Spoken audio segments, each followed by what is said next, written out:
Bayek, look at all you lovely people. I'm Sister Brandy Becks. I can't stop long. I've left Mr. Gonzalez on the commode.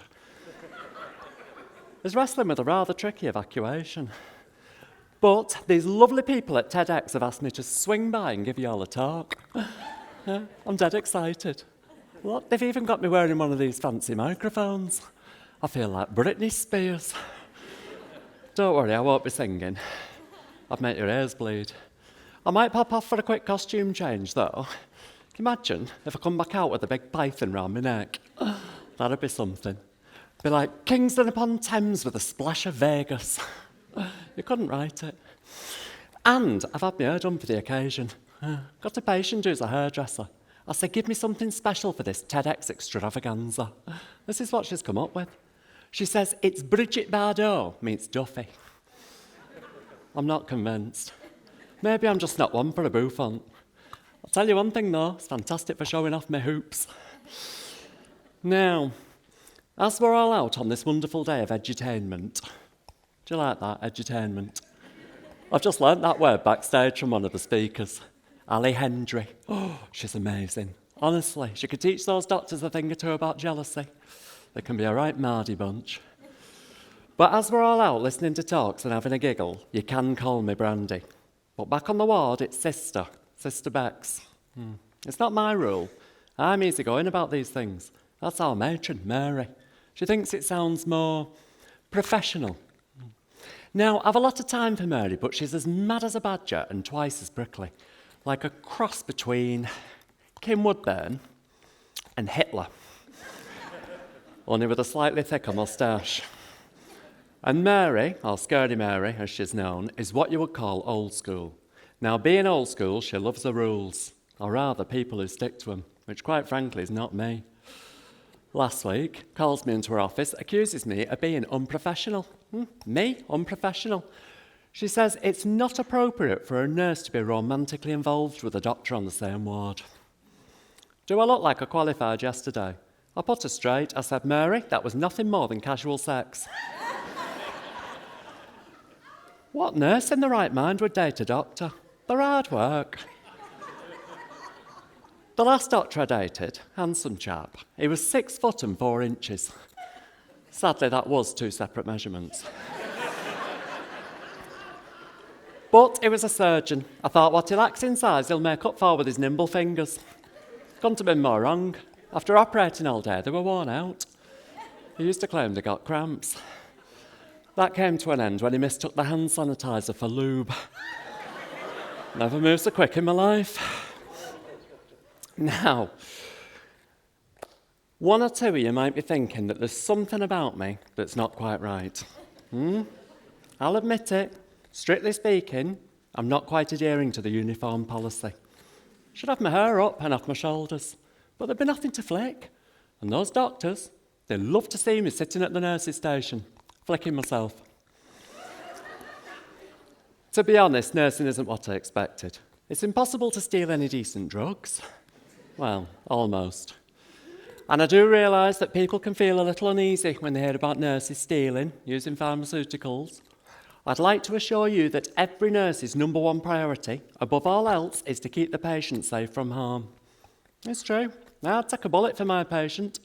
Be a damn sight less painful than the paperwork if one of them got shot.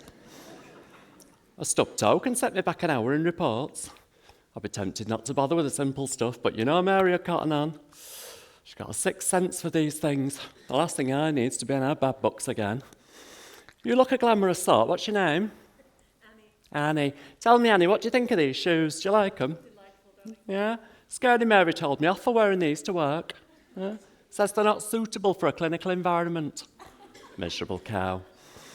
She said, I want to see you in something black and sensible. From the look on her face, I could have sworn she'd meant a hearse. That woman. Knows the code of conduct inside and out, quotes it at every opportunity. Not that I pay any attention. And with Scaredy Mary telling me off every 2 minutes, it's a wonder I ever get any work done. Yeah, Mary's the reason I enjoyed the COVID pandemic so much. She was shielding. Didn't see her for months. Happy days. That and the clapping. Were you out on a Thursday evening clapping for us NHS heroes? Yeah, I bet you were, with your pan and your wooden spoon, banging away, happy as Larry. Thursday night supper, flying through the air with gay abandon. Now you get to see one of us in the flesh, like a dream come true, eh? As you may have gathered, I am an experienced nurse, and as such, I've got some words of wisdom for you about the profession. A sort of masterclass. I've broken it down into 6 main areas, each with a word beginning with the letter C, like my very own 6 C's of nursing. But before I go any further, I'm afraid the people of Tedx have insisted that I issue a trigger warning. Yes, this is serious. I wouldn't want to traumatise anybody, not without at least warning them first. Now, some of what I'm about to say, or rather, the manner in which it's delivered, how can I put this? I need to tell you, it's quite triggering actually. I need to warn you, look, there's going to be some spoken word poetry. I've said it, my name is Brandy Becks and I use poetry. Been using poetry for a few years now. Started innocently enough. 1 or 2 limericks at parties. Before you know it, you're hooked. Those rhymes. These days, it's just the occasional haiku. I'm usually fine. But there's something about you lot all warm and fuzzy. I just know I can be myself and that you'll be kind. So, there goes. Charisma. In nursing, it's easy to get in a tangle with stuff coming at you from every angle. There are patients complaining, there are relatives more, and cheeky young doctors not knowing the score. But don't get despondent or start spinning out. Tap into your talents, go on, use your clout. I'm telling you straight, it'll do you no harm. To pull out the stops, hit them with charm. So work on your flirting, your spiel and your patter. Fake it to make them all feel like it matters. And if they're too shrewd and won't be misled, just go on your break, ignore them instead. Number 2, cursing. Now, effing and jeffing all day, every day is not very classy and never okay. But sometimes on shift, I'm afraid it is true that only a well-chosen swear word will do. So when pesky patients are driving your spur, your day's going badly, you're needing to swear, when nothing is working on lifting your mood, go hide in the sluice, shout something rude. Number 3, cocktails. A cocktail at work, or else at work might seem wrong, but you have to remember the shifts are quite long. And a swift Bloody Mary while you're on your break, it's a much-needed kick that'll keep you awake. Those afternoon drug rounds aren't such an ordeal when met with a daiquiri's exotic appeal. The job can seem dull when there's notes that need writing, but add a Bellini, it's much more exciting. And when you're approaching the end of your shift, a few whiskey sours to give you that lift. Hand over your patience and shrug off that load with a quick margarita as one for the road. Number 4, costume. Uniforms can be sexy, I won't argue there.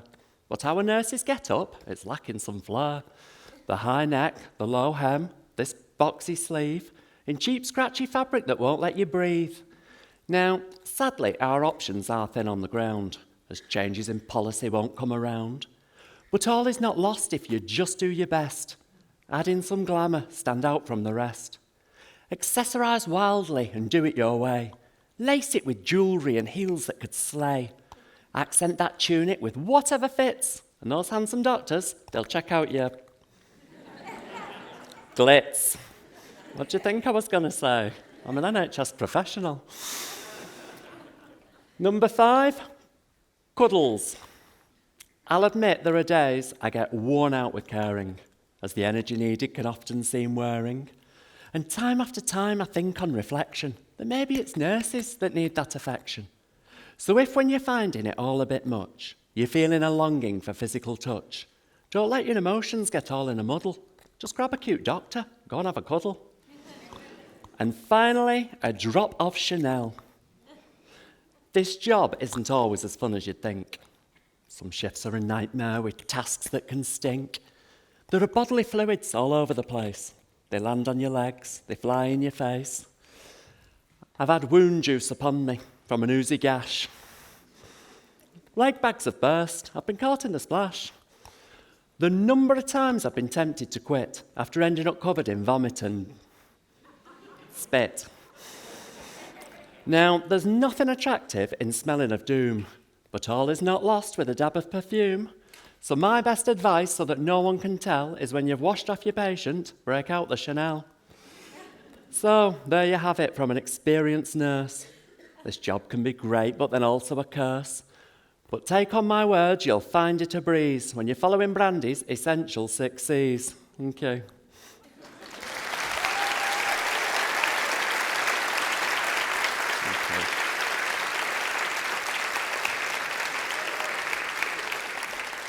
You see, oh, hello. You haven't finished. Honestly, I gave him his cue earlier. He's not paid any attention.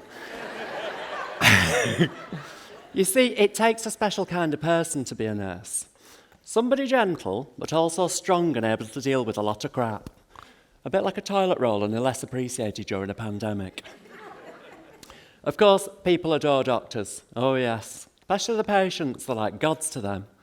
Given the choice of a newly qualified doctor or a nurse with over 20 years' experience, they choose the doctor every time. And I get it. Some say it comes from a history of the NHS being a doctor-led patriarchal institution. It's bollocks. I blame television and Grey's Anatomy. Oh, McDreamy. It's more like McCreamy when I was watching. You see, a doctor's image is always smooth and sexy. Some nurses have a problem with this, but let's be honest. One has the power to dish out some really decent drugs. The other can't have a conversation without inquiring about your bowels. That's why nurses don't date one another. The conversation will never move on from bodily functions. 2 consultants, a power couple. 2 nurses, a running commentary on the Bristol stool chart. If you're not familiar with the stool chart, it's a scale of poo rated from 1 to 7 based on its form. I'm now working on my own revised edition, a sort of sequel. I'm calling it Brandy's Bowel Bonanza. You see, the original scale only focuses on texture. Mine adds in several other dimensions like colour, scent, taste. It's a work in progress. I remember this one patient's movement. I had to mark it down as a number 13. There was something about it that wasn't right. It felt unlucky, like there was evil lurking within. Confused Mary no end. She'd never heard of a type 13 stool. She fainted when I showed her the picture I posted on Instagram. I had taken the edge off with a filter, but you could still grasp its essence. In fact, if you look close enough, I'd swear there was a face in those ridges. And with that white froth. Imagine if you could read stools like you could tea leaves. Wouldn't that be a wonderful skill to have as a nurse? She'd only come in with a cute angina. Though I caught a glimpse, it wasn't winning any beauty contest. You see, my problem is a lack of samples. Patients can only give so much. So, I've brought some sample pots with me in case anybody feels the urge. Don't be shy, just pop your hand up if you need to go and I'll give you a pot to take to the bathroom. There's no financial reward, but you can be satisfied with the knowledge that you'll have helped further my research. One day it could be you with a peculiar movement, then you'd be pleased you got involved. Speaking of which, Mr. Gonzales, he did have an awful lot of prune juice. He'd be swimming off that commode. I'd better go back before he starts another dirty protest. So, pretend it's 2020. You're all in lockdown. It's 8 o'clock on a Thursday evening. Come on, get clapping for your NHS hero. Thank you.